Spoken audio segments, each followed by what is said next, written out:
Pemirsa, kita akan memasuki kabar nang Panambayan.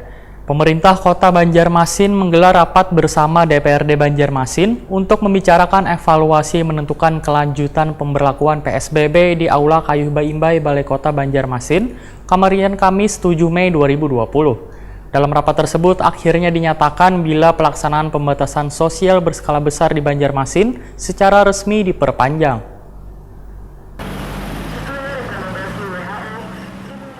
Pemerintah Kota Banjarmasin menggelar rapat bersama DPRD Banjarmasin untuk membicarakan evaluasi menentukan kelanjutan pemberlakuan PSBB di Aula Kayuh Imbai Balai Kota Banjarmasin, Jalan R.E. Martadinata, Banjarmasin Tengah, Kamarian Kamis 7 Mei 2020. Rapat ini dihadiri oleh tim gugus tugas COVID-19 Banjarmasin, Ketua Wan Wakil Ketua DPRD Banjarmasin, Ketua masing-masing Komisi DPRD Banjarmasin, Wan TPAD Banjarmasin. Dalam rapat tersebut akhirnya dinyatakan bila pelaksanaan pembatasan sosial berskala besar atau PSBB di Banjarmasin secara resmi diperpanjang. Pemberlakuan PSBB tahap 2 akan dilaksanakan mulai 8 hingga 21 Mei 2020. Wali Kota Banjarmasin Ibnu Sina Wahyutakuni Prima TV menyatakan bila PSBB ini akan terus dilanjutkan ke tahap kedua, Wan mulai diberlakukan dari tanggal 8 hingga 21 Mei 2020 sehingga akan sesegeranya menggelar rapat teknis untuk merumuskan teknis pelaksanaan termasuk soal jaring pengamanan sosial nang nantinya akan dibuka pengaduannya untuk melayani warga yang berhak mendapatkan bantuan sosial namun belum menerima bantuan tersebut. Bahkan dalam rapat tersebut juga mengevaluasi pelaksanaan PSBB tahap pertama yang telah dilaksanakan dari tanggal 24 April hingga 7 Mei 2020 lalu. Di antaranya masih terdapat banyak catatan baik dari segi payung hukum, aspek satuan tugas hingga pelaksanaan di lapangan. Politisi PKS ini pun menegaskan dalam PSBB tahap 2 ini maka akan dipertegas fungsi satuan tugas. Salah satunya membentuk satuan tugas kesehatan yang diketuai oleh Kepainas Kesehatan Banjarmasin. Selain itu, juga dibentuk satuan tugas pengamanan yang dipimpin langsung oleh Kapolresta Banjarmasin serta satuan tugas penegakan perwali yang dipimpin Kepala Satpol PP Banjarmasin.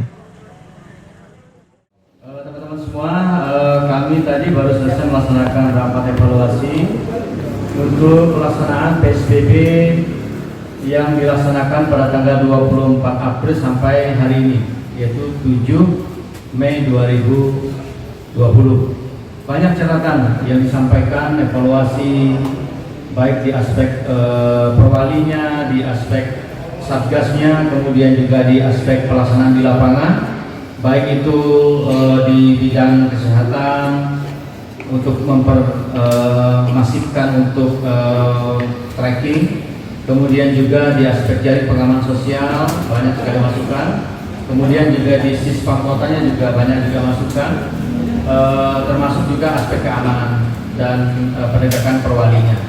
Nah makanya tadi dari sekian banyak masukan itu akhirnya kita menyepakati kalau PSBB ini dilanjutkan maka ada sejumlah komitmen dan perbaikan yang harus kita lakukan.